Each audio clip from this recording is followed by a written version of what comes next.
Professor. Jordan Peterson, Dr. Yeah, Jordan Peterson. I don't know how you feel about him, but I hate that guy. I find him fascinating because he's brilliant at talking and writing. Yeah, Absolutely fantastic. right. But so often he will talk about things, and from personally, I'm sort of, you're completely out of your depth and you have no clue where you are now, Jordan. My favorite is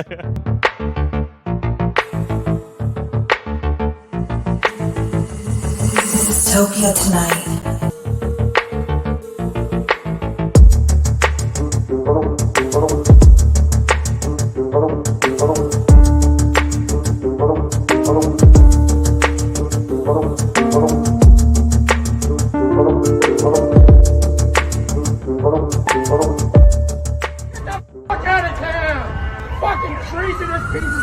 Dystopia tonight. Hey. Hello. How are you? I'm good. How are you? Good. Emotionally, not great. No, I'm just kidding.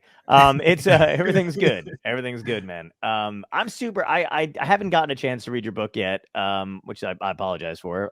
But I love talking to you, and we were having fun on that podcast that we did together. So I want to know more. and I was saying before, I love how the way we feel built the world we know, because I feel like a lot of people don't ever really talk about or focus on even what anybody was feeling back in the day. You know what I mean? Like, it's usually just like, can you believe the math? and I'm like, no, I can't. I don't understand it. But emotion, I do understand. Yeah. Most of history, as we know, is invented by some Germans who thought it was a proper science, and so they didn't like emotions. It's like, we don't do feelings, no feelings. So it took quite some time for us to go, hang on, surely people felt things, and that made wars happen, maybe. So yeah. Right. Yeah, it's not all longitude and latitude. It's like, he said, what about me? Yeah. Yeah. It has to be. But I want to start a little bit in the beginning, though. Like, why did you decide to study emotion in the first place? Like, what triggered that?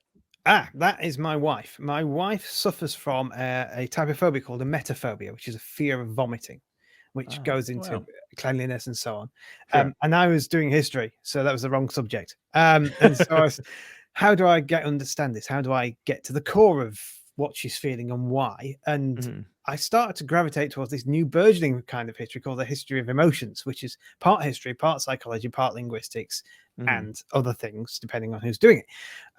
And then, because of her particular thing, I started to gravitate towards disgust in history, because being quite disgusting myself, it seemed a fairly decent match. And that's what I did. That's what I studied. That's my main thing. But to understand disgust, you kind of have to understand emotions. And then, it's one of those, hang on, no one's written a book about this for anyone other than us dusty academics. Maybe I should do that. That's great. I'm a big fan of anybody that does any kind of science communication or anything like that, because it's a lot of like, it's a skill to do it in the first place. Want to make it interesting, but also it's just nice to have stuff broken down in like layman's terms. Yeah, and like shit you can actually understand. And like when we were talking, like I said, when we were talking before, like you really kind of explained all of that pretty well. Did you find it difficult in the beginning to kind of translate what you were learning though into, a book form, or to talk to people like me? I've sort of been writing it in my head forever. And I've always had this thing when I write, I really don't like academic writing because it's got to be so precise and there's lots of silly rules. No contractions. Why? Cuss. It's whenever I write, I had this thing of, well, I'm not the most beautiful poetic writer in the world, so I just try and be clear. That's what I aim for. And so kind of that, because I write like that, I've got a sort of write for the public about me anyway. Even in my papers, people will be sort of, oh, this is, I'll be, yes, I know, but do you understand it? Yes. Well, shut up then. I know I haven't gone on about these silly niche theories that have nothing to do with it, but your pet hobby, but it's clear, isn't it? So yeah, there's kind of, and I've always been more into the public engagement at university and getting out there and getting in the public and wearing stupid costumes. I've dressed up as monks and all sorts to explain. I've taken out a machine we had built called the emotions machine, where people would pull a lever and it would pick an emotion from the past, and then we had to explain it to them or That's act it great. out. So I've always been I've was a musician before, so I've always been a bit of a show off and a showman. So hey, Nice. Yeah. Perfect combination. Wait, when you said something about emotions in the past, though, are there differences between emotions past and present, as far, and like maybe not like, because I know definitely is in terms of like emotional levels, I feel like have definitely shifted, but are there literally different emotions we're experiencing? Hard to say. Literally, completely no. But there are differences. So the idea to take, I'll go on about disgust all the time because I do. Disgust. The idea of disgust is this thing that makes you feel nauseated and and sort of and yak and all that. That's kind of a new interpretation of the idea of avoiding harm. Oh wow. That's linked to food. It's linked to taste. Before about 1720-ish, when there were a bunch of philosophers decided to use disgust as a word to be the opposite of beauty in art. Before that, you'd feel something like aversion or abomination or something. That's just avoiding something harmful. That's like, that's going to hurt me. I'm going to get out of its way, or I'm going to run away, get away from it. So deep down inside is the same. No, but how we've kind of understood it has changed. Okay. So. This is interesting. I was just reading something the other day about basically we got past, or we had to evolve past a certain level of disgust in order to have sex, because those things we find like there's just stuff we do that is just unbelievably disgusting, but we developed what is it? Attraction and arousal and all that other shit to kind of suppress that immediate, which is why like I feel like it's got to be after we're done, we're like, you don't want to look at the other, like you're like, I'll be right back. I have to take a silkwood bath. I don't know what came over me. I was raised right. But is that like something you kind of found in your, kind of that's a lot of that's Freud. Freud was an interesting man. He was a young man. He was obsessed with sex, and there was an old man who was obsessed with death. I can't see the correlation, but that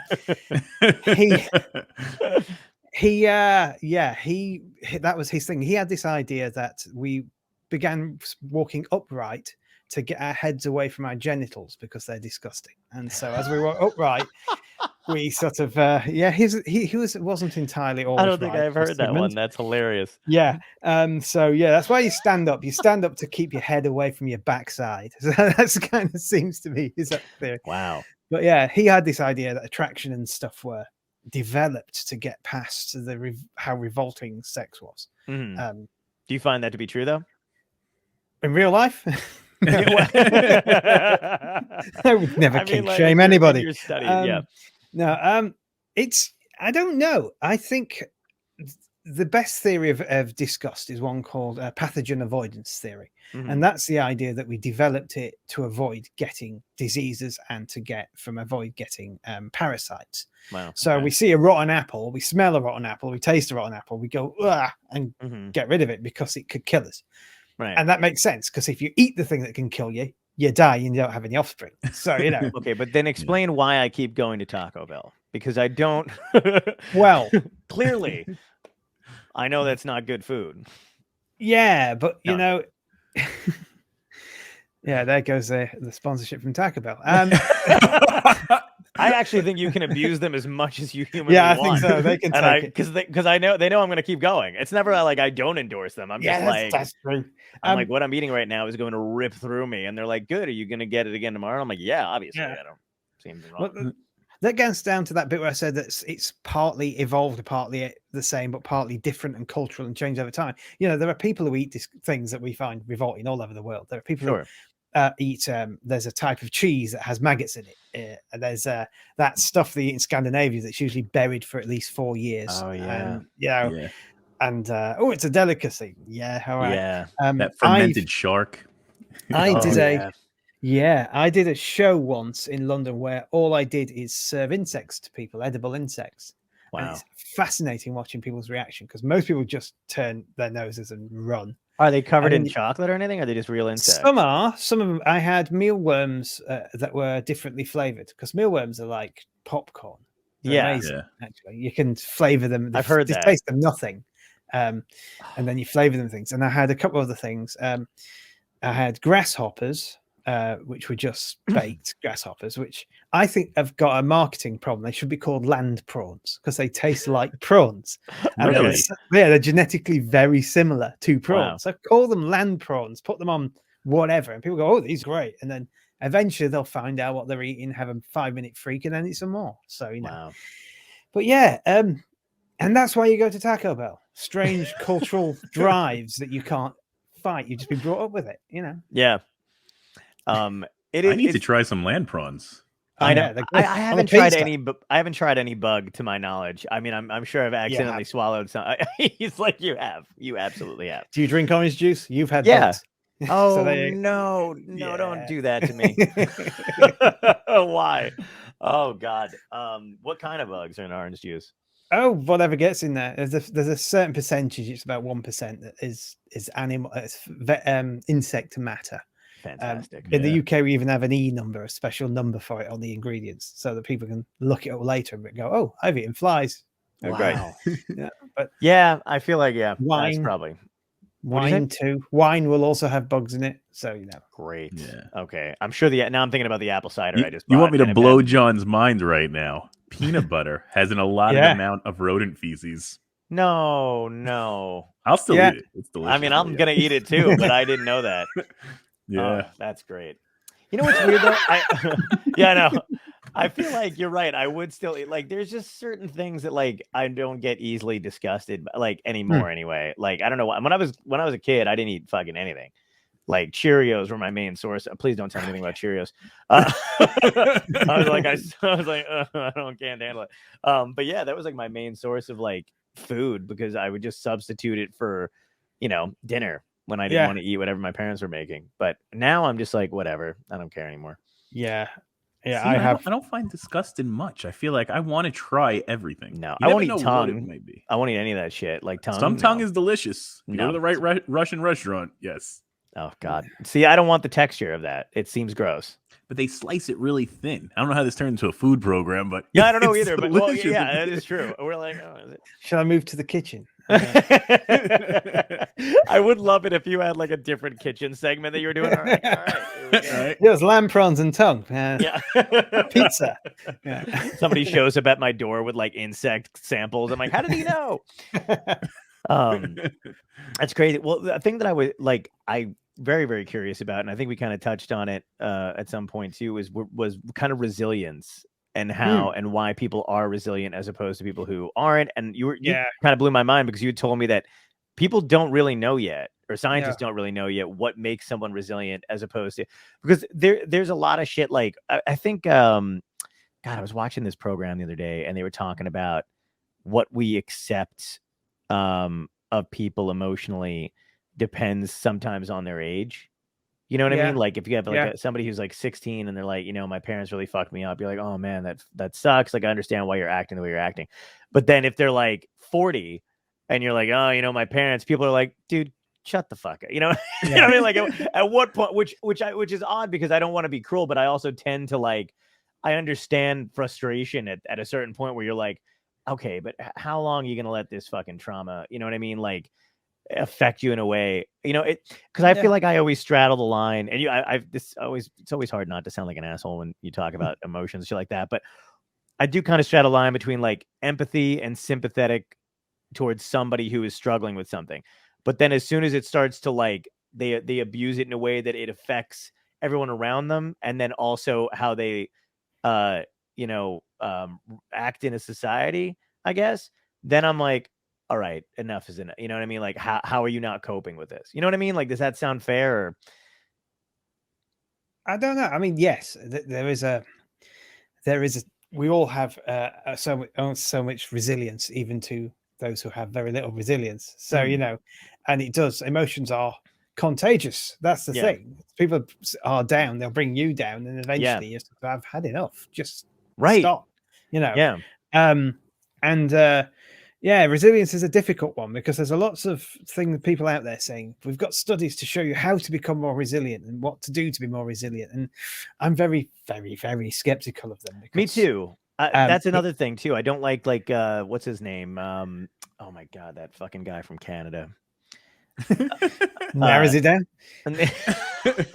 Wait, but we I know well, you know, the guy sounds like an evil Kermit the Frog. He's the professor. Oh, Jordan Peterson, Dr. Jordan Peterson. I don't know how you feel about him, but I hate that guy. I find him fascinating because he's brilliant at talking and writing. Yeah, absolutely fantastic. Right. But so often he will talk about things, and from personally, I'm sort of, you're completely out of your depth and you have no clue where you are now, Jordan.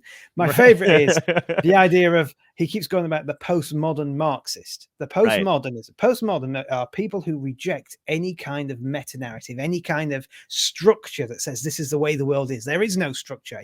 And Marxists definitely have a structure, definitely think there's a way the world is, and that's how you're supposed to be. So to be a postmodern Marxist is to be an up-down. Right. What? It's a great way of putting it. Yeah. Nice oxymoron there, Mr. Peterson. Yeah. But, and everybody who listens to him just nods along with like, yeah, no, it makes total sense. I'm like, what the fuck? Yeah. And it's amazing. And all they'll do is that, oh, but you haven't listened to everything he said. He answers that if you go and read the 5th lecture of the series of 148 hours of lectures he did. Yeah, but no. Yeah. Sorry, Jordan. Yeah, I kind of hate the I don't know why people buy into this kind of stuff either, but I see it online all the time. And even like these accounts, I think they give speaking tours. Obviously, it's like a money thing or whatever, but there's one called like Gold Coast, I think, that pays these speakers. So they'll post these videos. They always have him talking about like men today and just following like cleaning your room and what makes you a weak man versus strong man. And like people love it. And recently I just called out the bullshit on one of the posts. I got like hate stuff for like weeks of people like, you're a weak, you know, and I was like, what the fuck are you talking about? Well, I always wonder, because if you are an alpha male, if such a thing exists, surely you don't need to watch videos to tell you how to be an alpha male, because you are an alpha male. So you don't watch those kind of videos. It's sort of, it's one of the things I had pointed. I was like, the fact that so many men seem to need a leader and need it to be this guy, I think makes you pretty weak. I think I just said something shitty like that. And then they were like, how dare you? How dare you? Our leader. Yeah. And I was upsetting. Yeah. But those are the things that I would, that's what I feel like we are now. I don't even know if you agree, but like emotionally, like it's either guys like him who insist on like, you know, the 10 commandments of real men or whatever it is, you know what I mean? Like the rules that you have to follow. And then there's the other side of it, which is, I feel like it's almost abused in this case, where it's like, you know, for a while, nobody was talking about mental health. Mm-hmm. And now I feel like everyone talks about mental health, and it's like, but it's like now marketable, you know what I mean? So I don't know that we're even talking about it anymore.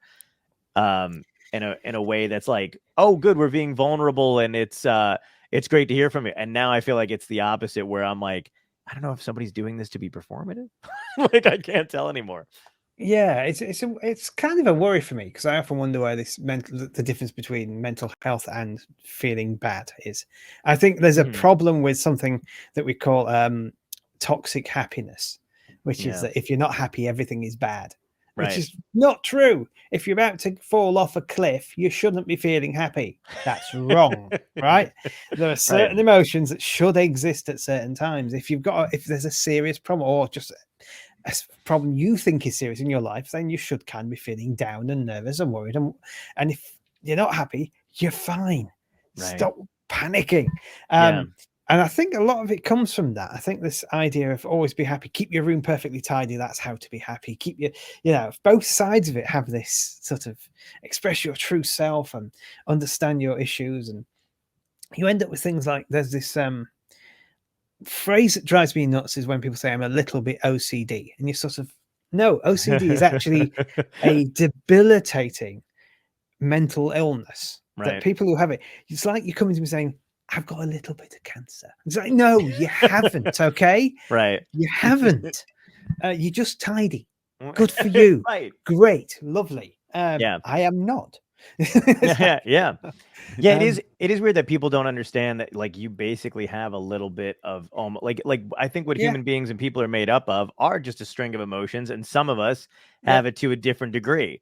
But people think because they have a little bit of, like, it's like when people watch shit on TikTok and they think that guy's got, whatever it is, OCD or whatever, and they're like, that's me. That's what I am now. And like, did you hear about this recently? There was a bunch of like, I think teens or maybe even preteens who were going to doctors with symptoms of Tourette's and who don't have Tourette's, but they were watching TikTokers who have these, like, constantly, like, who have these tics because they're interesting, and they started to develop, like, I can't think of what the word is called, but whatever it is in their brain, like, fixated on it. Yeah. Well, I don't know what it's called, but it was I like looked it up because I'd never heard about this happening before. But yeah, they became they thought they had that symptom. Yeah, there are people who think that the reason humans are as we are is because we mimic, the whole mimetic thing, that our brains, all they do is they seek out patterns and copy them. So you can get fixated on something and that start repeating that pattern, and nothing new. Aristotle said we are what we do repeatedly. So, it's kind of, if you start, yes, I'm like that, and pick up someone's Twitch. We do it, when we have partners in our lives, we find ourselves behaving and doing things they do and go, oh, well, I'm suddenly doing this. One thing my wife does is she likes it when she takes a fry or a chip or something, she'll shake it for no good reason. Right. And then I realized I do that now as well. Okay, all right. Yeah, it's a ritual. It's fine. Yeah, exactly. Yeah, it is kind of funny what we pick up. Do you find that just from doing this book or whatever, that basically we're do you think we're maybe better off? Like, are we building towards something emotionally better now because we are talking about it more than we were back then? Like leading up to how we got to where we are now, do you think moving forward we're better or worse? I think we're different. It's hard to say that we're better. I mean, one thing that is my big bugbear is the whole positive and negative emotions thing, like that leads to the toxic happiness. Once upon a time, emotions were split by how you used them.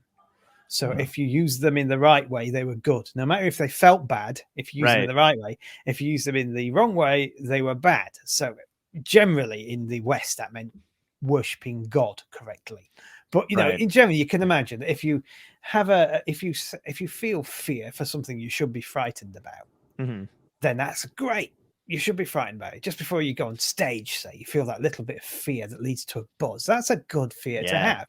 Go out there too cocky and everything goes wrong, usually. Yep. Absolutely. Nailed it. Yeah. You start thinking about what you're doing rather than letting it flow. Yeah. And that's always a bad move. The minute, if I'm calm before, right before I go on, I'm like, oh, this is going to be a bad set. Yeah. So I think we're in this, we might be moving. I think AI is going to have a lot to do with how we understand emotions in the future, because everyone is trying to make AI understand the same set of emotions, no matter what the culture, no matter where you're from. And we don't all have the same sort of set of emotions and labels for emotions. Some countries don't even have emotions in a single group now. Like Germany has a couple of different types of feeling. So they're going to homogenize us a bit. It's already happening with emojis. We're getting homogenized into the same emojis no matter where we're from. It used to be Japanese emojis and Western emojis. Now there's just emojis and emoticons. They're all the same, Do you think that's, do you think that kind of melting pot of emotions is a good thing, helping us understand each other? Because I don't know. I like the idea of kind of understanding the same sort of language or whatever, but I like going places and finding that people deal with things differently than I do. Like my grandfather was English, and be damned if you could tell whether he was having a good time or not, but he would tell you, like he would just have the same. I have a picture of him that I absolutely love. He's sitting at the kitchen table. He's got a cup of coffee in his hand and he's stone faced. And I remember literally after that, he told me what a great time he was having. And I was just like, could it fucking fool me? Like, you know what I mean? But like, that's his, his range of emotion was limited. Yeah. We Brits are famed for our control. Yeah. Our emotions. I remember because I'm a cross generation, but I remember seeing these things where people's dads would say they love them and hug them all the time. And I'm like, Yeah. my dad never did that. And I thought, no, he just worked 12 hours a day to feed us, and that's how Right. he expressed it, you know. Yeah. And so, and then would take us places. Would say, Right. let's go to the amusement park, or let's go to the cinema when he could. Mhm. Yeah. It was just, yeah, the way it's Yeah. expressed. And I do like differences. I'm getting really fascinated with Japan at the moment. I must go there sometime to Japan, because My friend spent a year there teaching, and he loved it. yeah, it's like a different world. And as someone that studies what I do, I want to study it. And there is a version of my book coming out in Japan, so I might just speak sweetly to the publisher out there and say, "Do you need a book tour?"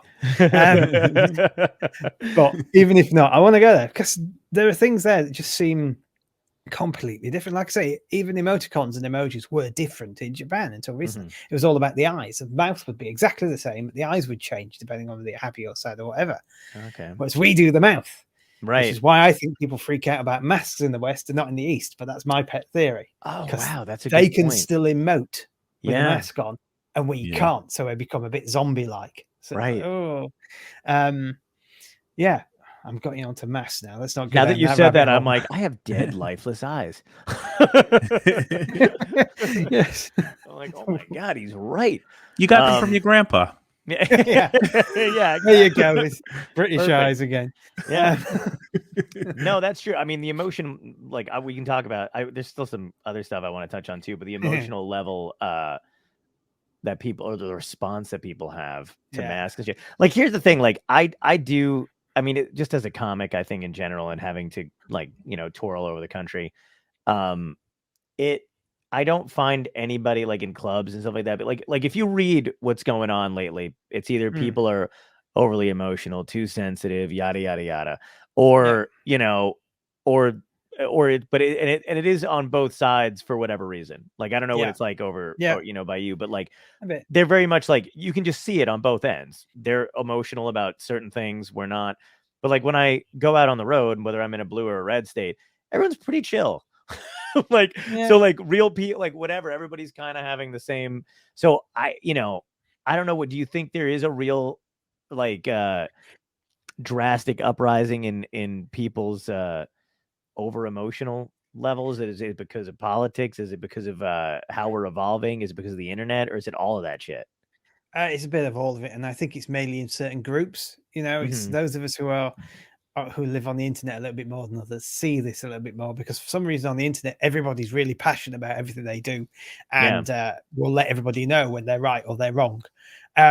Whereas in the real world, people, that we have these things called manners, that each culture develops its own manners to regulate its emotions. So we don't go up to someone's face and scream at them that they got the name wrong of an anime character, generally in real life. It's just not done.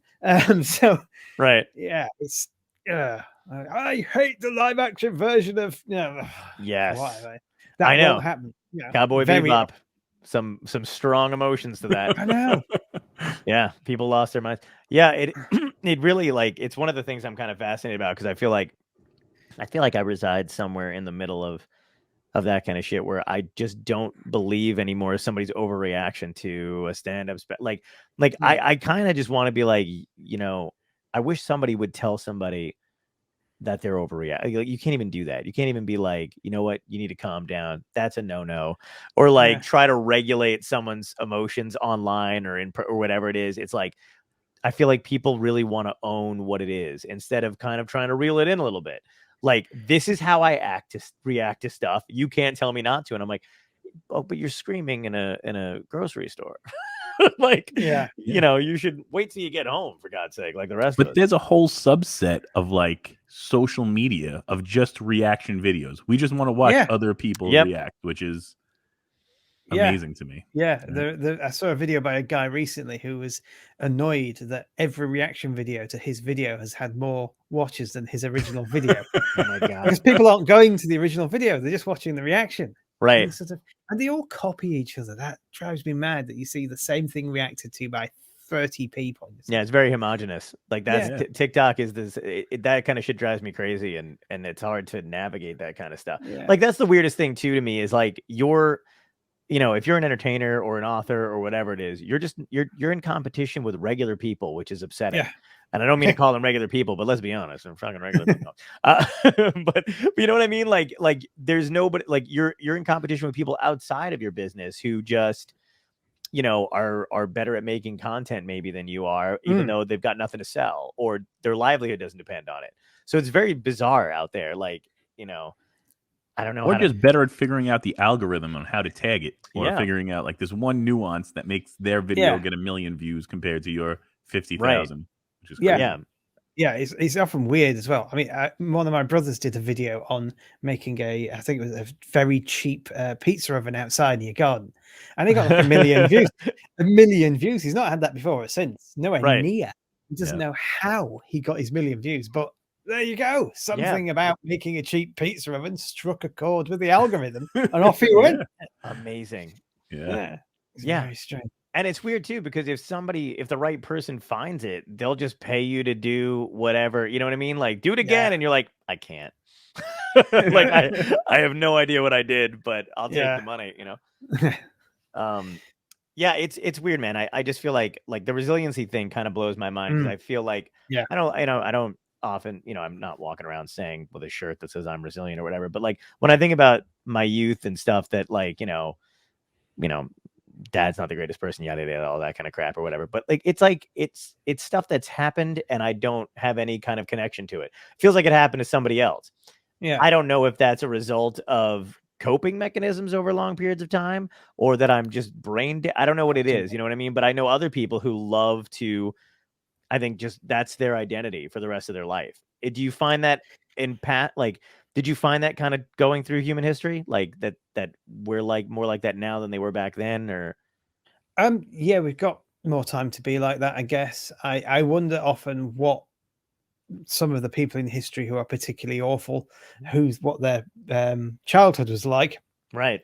Because you often don't. I mean, apart from Vlad the Impaler, his childhood was pretty awful. His parents sent him off to be raised as a slave by the people in the next country, and he was beaten daily and all this kind of stuff. And he came back and started impaling everybody. Yeah. So it happened, you know, back in the day. Certainly, but I think it's just more public now. People are more open to discuss this is what led to this and this is what led to that. Because it's one of the funny thing about resilience is it doesn't seem to have much link to your upbringing per se, because there was a thought once that it was like, you know, farmers' sons who get all the bacteria when they're kids and then they're resilient to all sorts of diseases when they're older. It's the same that when you're young, if stuff happens to you when you're young, you're resilient. But if it doesn't, then you grow up and you're spoiled. And so the littlest thing, but doesn't seem to be that at all. It doesn't really matter, you know. Yeah, it seems very random. Yeah. And so, yeah. And you notice it in people who basically, like, another weird thing is sometimes I see it happening with people I've known forever, like later in life, where like at one point they were like nothing shook them, but then for some reason later, you know, I don't know if it's old age or what the hell it could be, but they seem like it's like the wind direction, if it changes, suddenly affects them. So I always wonder, like chemically in your, like, you know what I mean? Like, is it something that's hidden there or something that just you get? I don't know. Like that just fascinates me. Well, yeah, there's the big thing about Freud with repressed memories, but they've done more damage. The satanic panic and that kind of thing. The idea of repressed memories, I don't like that idea at all. Yeah. That's it. Well, as you get older, you get worried because time is short, I guess. So things start to bother you more. I think as I get older, I'm more tetchy. Like annoyed or just like annoyed? More, more, I've seen a lot of things a lot I'm at the point now where I'm, oh god, not again. I'm so glad you said that, because I feel the same way and I feel like a fucking asshole for it. Yeah, I'm gonna put a sign saying "Get off my lawn" on the front anytime now. But you know, right, yeah. So, it is horrible when you see the same shit over. Like sometimes I feel like I've met everybody. You know what I mean? Like not like I'm, you know, this is obviously awesome. I like meeting people this way.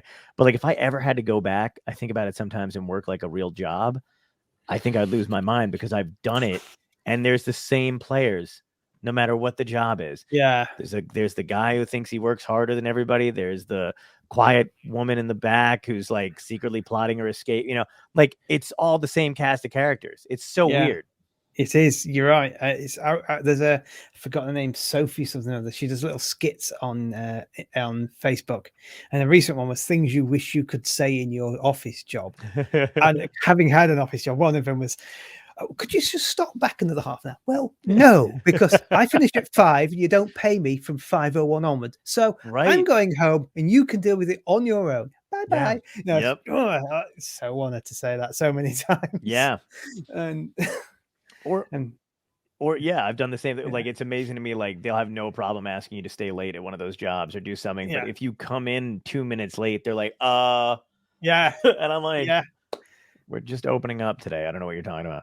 Yeah, that was one of her skits as well. It was, you're 10 minutes late. And she goes, oh, sorry, actually, what am I saying? No, I managed to just about drag myself out of bed and come to this job rather than stay undressed watching television and eating popcorn, which would be what I'd rather be doing right now. Yeah. Oh yes. Yeah, it's crazy. What was one of the big changes when you were writing this book that you kind of were surprised? Was there something that like really kind of struck you? Most of it's stuff I know, but the surprise in it, the first surprise is that emotions are different in history and strange things. One of the strange things I think is that love can be evil, can be very, very evil. I've got a chapter on the Crusades and how the Crusades were essentially an act of love, which comes from a great historian called John Riley Smith, who wrote in the 80s, an early historian of emotions. And he said that, the Crusades, what they were doing is they were trying to reclaim the promised land for God. And they were motivated by the love of God, this idea called caritas, which is loving charity or loving religious charity. And so they weren't there to hate people or subjugate people or anything. They were there because they loved their fellow Christians who lived nearby, and they loved the Holy Land. They must take it back by murdering people en masse. Right. And that was one of the papers that I've done a version of my book that I start to think these emotions are not quite as simple as people think they are they? Love can be weird. Yeah. I like that, because what do you like? Do you know, or do we know exactly what we set up over time? Like, as far as like, I'm thinking of like buffers and like a bowling alley, but you know what I mean? Like those like little placements where you go, okay, I love this person, I'm not going to kill for this person. When did that stop? Because I feel like in history for a long time, there was that. You were like, did you look at this woman in the wrong way? You know what I mean? Like the princess of whatever, death upon you. You know what I mean? Like, how did we fix that? That's a strange question about how we've developed. Manners have changed and boundaries and morals have changed. A lot of it had to do with the Enlightenment and humanism, and the Enlightenment. People in the Enlightenment think, humans do actually have some value. Right.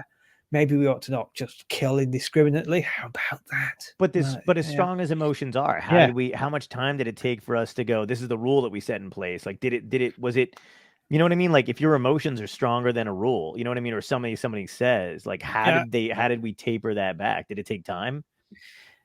It didn't. I mean, we've always had lots and lots of, I think we've always had lots of laws to stop us from doing awful things to each other. And I think it's more that the way, and laws are basically emotional control, if you like. They're an emotional regime, which I cover in the book.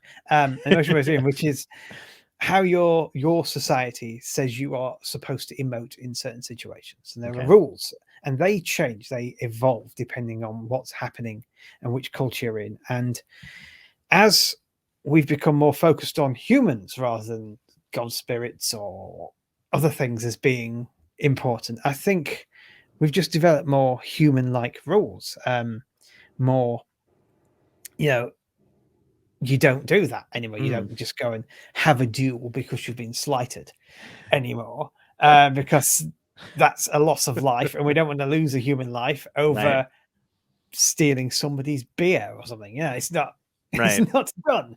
And that's a big question. There's a whole armies of jurisprudence philosophers out there trying to understand how these morals change and how the laws interact with them and all that. I could go on for hours about that and the rest. It's one of those thorny knots that philosophers are fighting with. Why do we change our ethics and how?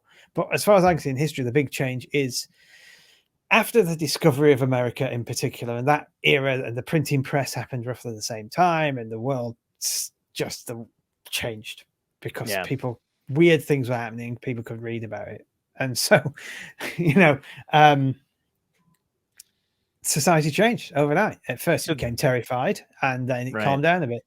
What do you think? Do you think is there like a particular emotion that you think is stronger than any other that we've experienced as a people? It depends which people you speak about. There's an idea that different cultures have different emotional groupings. That Japan is a shame culture, America is a guilt culture, and there's also anger cultures out there, and so on. Right. Fear cultures. I don't know. I think there's an argument to be made that the West, but particularly the US, is a bit of a fear culture. It's a bit of a fear culture at the moment. I agree. That's why you've all got guns. Yeah.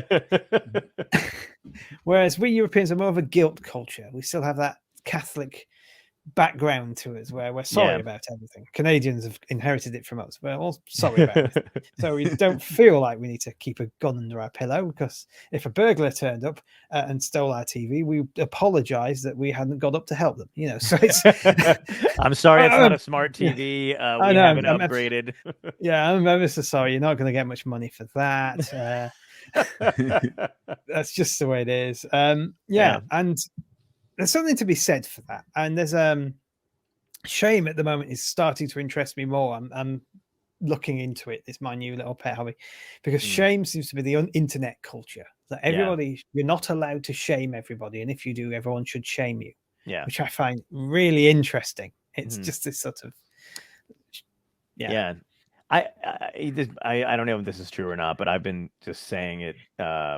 I should probably edit that sentence out because it just sounds terrible. But I don't know if it's true, but I've just been fucking saying it ever. But I feel like what you were saying before about, everybody's on the internet and they have kind of emotional response to stuff. Correct me if I'm wrong, but I feel like a lot of people with certain kinds of mental illness do gravitate towards it because their social skills are poor. But you can be whatever you want on the internet and you don't have to face anybody. So I don't think people kind of like, every time I read about like he said, she said stuff on the internet or whatever the media tends to pick up about whatever's trending at the moment. Right. Yeah. It seems like no one ever really kind of talks about like what kind of people might be posting about this thing. They're just interested in the context. So, sometimes I see when people talk about stuff and you're like, all right, well, this person hides their profile picture. They don't even have their name up there. And it sounds to me like when you look back through their stuff, they're dealing with a lot of shame or issues themselves that are just kind of unchecked. Yeah. Do you think that's kind of accurate, or do you think like it's something that we're going to have to reconcile with eventually? Because it seems like it's kind of out of control at this point, if that's where we're kind of getting our news from, or our opinions on like to me, like, I don't think I would ever ask anybody on the internet if I had a genuine fear of something.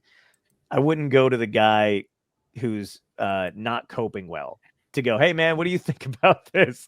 I would look toward the dude who seems to be handling himself well, Yeah, it's I think the internet's horrible cesspool for that kind of thing.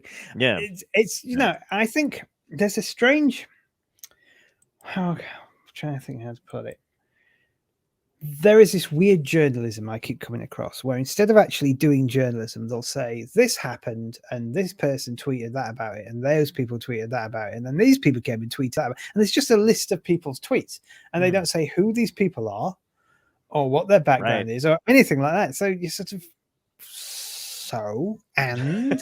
yeah, random person. It's a vox pop, is what it is. They might as well go out in the street and stick a microphone in a random person's face. Yeah. And yet it seems to matter more because it's a tweet. Right.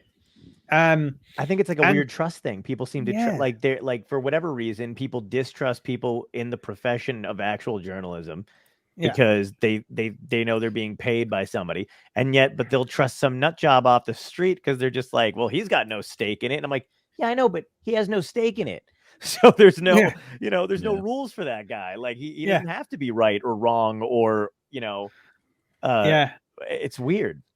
Yeah, the big bad mainstream media who have rules. I mean, right. Yeah, there are some mainstream media that do you think learning about, because I love that you, I mean, again, like I love that you've written a book about this kind of stuff, and I always feel like education to some extent is how we fix stuff. Do you think there is a way to fix I mean, not the internet obviously as a whole, but is there a way to kind of, handle this, or do you think we're just going to get worse? I don't know if it's something that can be handled in history when there's been some big upheaval that's created some great emotional event. Mm-hmm. Time has been the thing that sorts it out. Rules eventually, I mean, even in the internet, there are already certain rules kind of forming, like you don't dox people. That's an absolute no. Right. Things like that are starting to appear. It'll create its own morality eventually. Right. It's not something that we can just sit down and say, right, how do we make these people more ethical and a little less crazy? It's just sort of something. I really wish we could do it in that voice too. That'd be great. Yeah. If we're gonna do it, let's do it that way. Absolutely. So yeah, I think it's a time thing. If we've got enough time to do it, then it will settle down in some way. There'll be some form of ethics that we agree on, even more than we already have. Like I say, you don't dox people. There are certain things you just don't do. Things like dead naming and stuff. That's a very internet-born thing. All this stuff seems to be happening. So it'll happen. We're very good at morals and ethics, humans, because without them, as a group species, would have died out a long time ago. Right. So it'll happen. So I have a question with the invention of the internet and now like the new culture coming up with the internet. I know like a lot of frontal lobe development has changed for children. Do you think a lot of emotional development has changed greatly? Probably, yes. Not as much research as we need because it's early days, but probably the way they understand emotions and react to emotions will have changed because there will be internet babies. It will be internet emotions first, and then sorts of interactions beyond them. But I'd be interested to see what the recent generation, how they change, because they already have. I mean, millennials are different to Generation Z. I'll say Z. I'm on an American show. Generation Z after the they have a different emotional. I mean, I'm teaching some tomorrow, and the way they react emotionally is slightly different to how I do to certain things. I have to read the room all the time. So, well, is that what that's okay? That is so fucking frustrating to me, though. Like, I cannot handle the idea that, like, I mean, look, there's being civil and stuff like that too, and you want to be courteous, but I kind of almost feel for you that you're the one who has to read the room as opposed to they're being taught by you. They should be fucking adjusting to you know what I mean? Like, is there? Oh God, there's too much lean towards and I felt this way when I was younger too. Like even when I was like 15 and I was in high school, I thought my generation was dumb as fuck. You know what I mean? Like I was just like, oh my God, they have no interest in what came before them. You know, they're just like, we love Britney Spears. And I'm like, Gordon Lightfoot wrote that song. And they're like, yeah, but he's old. And I'm like, it's the same lyrics. You know what I mean? Like, you know what I mean? Like, it's a weird, nobody knows what I'm talking about there. I made a reference that probably shouldn't have made, but I like Gordon Lightfoot. Go ahead. Everyone's like, really? Gordon Lightfoot? You okay? Britney who? Yeah, maybe even that. You're old. Yeah. Could you imagine if that was the old reference and not Gordon Lightfoot? Yeah. You're like, that guy, you just made that name up, and Britney Spears is old as fuck. But like, that kind of stuff. But like, I kind of find it egregious that like the kid, like people are going to be coming up being told how to feel and if they wind up feeling a certain way, like that's why I hate the way articles are written sometimes. Like they're no longer like even when you talk about like a stand-up special somebody may hate or jokes in general, which I find ridiculous that anybody would have a problem with jokes. But like, I'll read a piece about it and it's always written in a way that's like, I felt this way. This is what it was. If you don't feel this way, you're a piece of shit. You know what I mean? And you're just like, that's not a review. And then people do kind of read it and go, oh, I feel like even if they do have an opposing point of view, they'll read one piece of material about it and go, I don't want to be an ass. You know what I mean? Like this guy says I'm this. And it's just like, no, you can have, a different emotion or different set of feelings. It doesn't mean that one group is right and another's wrong, unless it's like something crazy terrible. You know what I mean? Like, I don't know. It feels like we either go from murder, where they're like, you need to feel, obviously I feel shitty about it, but you know what I mean? Like like I'm not explaining myself well properly, but like basically like they'll be like, jokes cause harm, they'll kill or whatever. And I'm like, well, you can't have it where we used to go after the right in this country and be like, yeah, there's no correlation between lyrics and action. Rap music doesn't have any effect. Video games don't have any effect, and Tarantino movies don't have an effect. But suddenly they're like, comedians should not make certain jokes. And you're like, but which one is it? Yeah, there's something that drives me mad. It's when a comedian makes jokes and there's obviously a context to it. There's obviously a subtext to it. They're saying something. There was I can never remember the guy's name, the actor, but he played a character in a British sitcom called Alf Garnett. Okay. And Alf Garnett, and it was called, what was this? I can't even remember the sitcom. But basically, his character was an out-and-out racist. That was his character. He was a racist, but it was a very clever comedy. It wasn't that there was joking about people of different of color and that. He was the joke, right. And he was a football fan. He went to see a soccer match, and someone in the crowd shouted out, "Oh, I love you, I love the way you take the mick out of all these," and so on. He said, "I don't, I take the mick out of you, mate." Yeah. And that's sort of right. the guy not getting the subtext drives me crazy and saying, I don't know, Jimmy Carr. Oh, there's terrible jokes about paedophilia. He's not actually a paedophile, guys. Right. It's sort of, that's not the joke. The joke. It's terrible. But the craziest thing is I feel like now more than ever we try to legislate towards crazy, and it's never been able to be done. So you know what I mean? They're like, well, we can't do jokes about that anymore because somebody might, take it seriously. And it's like, well, then what's left for the normal people? like what do you know what I mean? Like you can't constantly buffer the world. Like as much as like, I'm not saying you should ignore people who are dealing with shit. But like sometimes you just gotta go. Like we used to have friends who were not great with parties.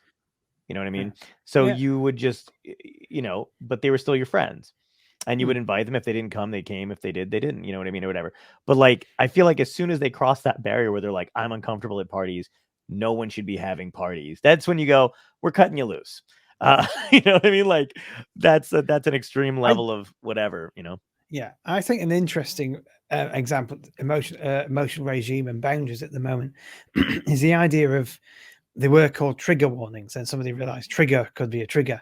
And so content warnings. And I actually don't have much of a problem with content warnings. To me, content warnings are a bottom-up version of what the censors used to do. The censors used to tell you what you'd be offended and upset by. Yeah. You couldn't see. Now we have people say, no, actually, I'm a bit offended. Can you just let me know if you're going to do it? Sure. You can do it. Just give me a bit of warning. Right. And that's great.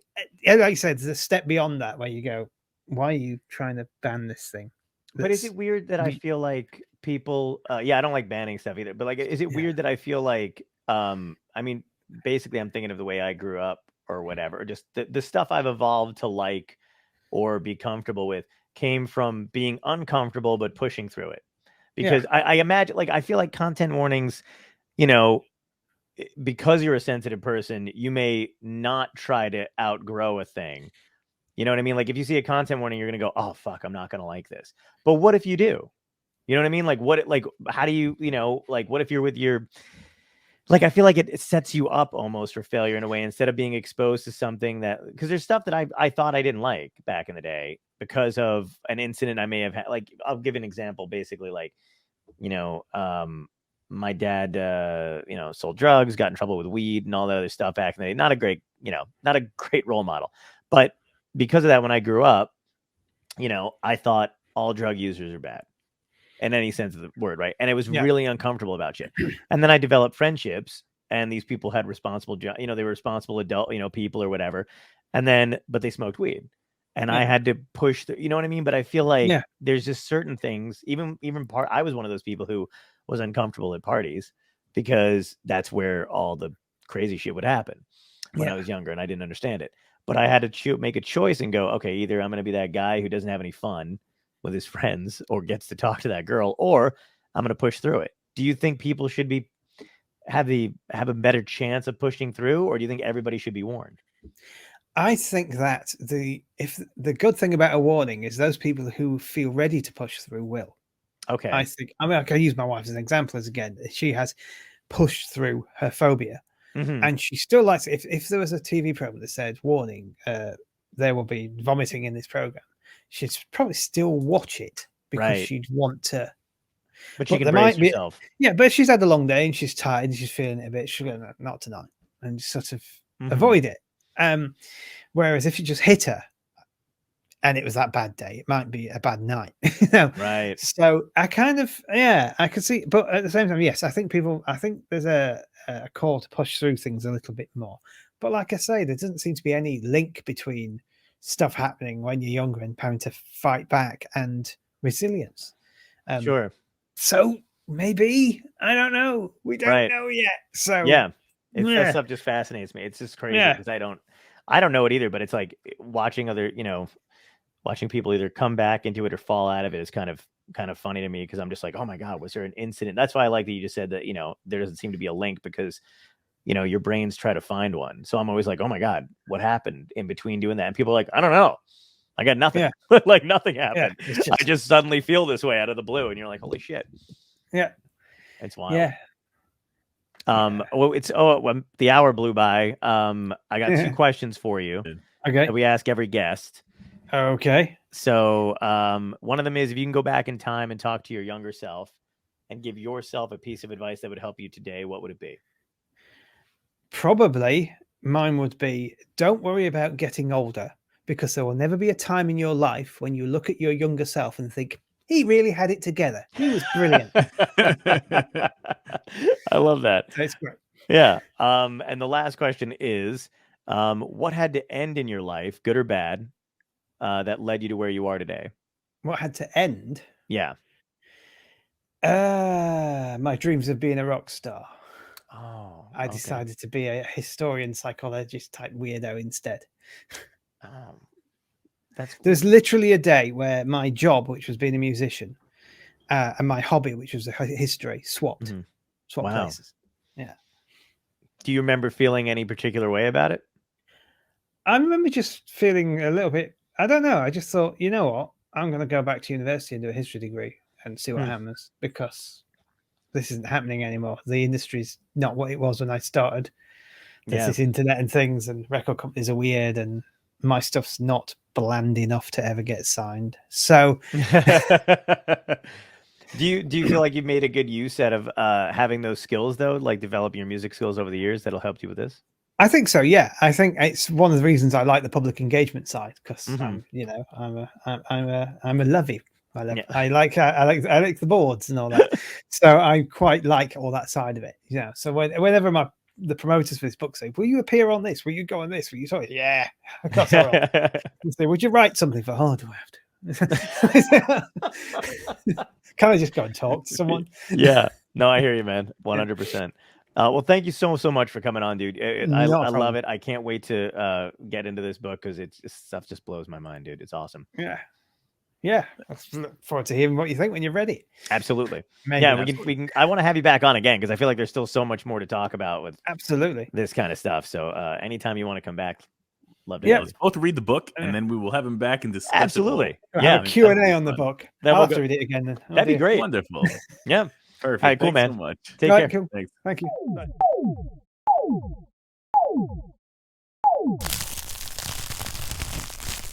Dystopia tonight.